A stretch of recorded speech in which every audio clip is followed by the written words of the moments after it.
என்று எதிர்பார்த்து காத்திருக்கிறோம். நீங்க தான் ஏதாவது செய்யணும் என்று எதிர்பார்த்து காத்திருக்கிறோம்.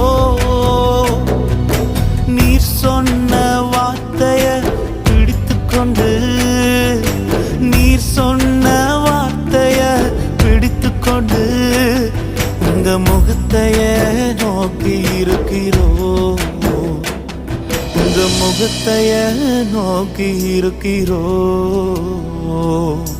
அற்புதம் செய்யுங்கப்பா எங்க வாழ்க்கையில, உம்மைத்தான் நம்பி இருக்கோம் ஏசப்பா. அற்புதம் செய்யுங்கப்பா எங்க வாழ்க்கையில, உம்மைத்தான் நம்பி இருக்கோம் ஏசப்பா.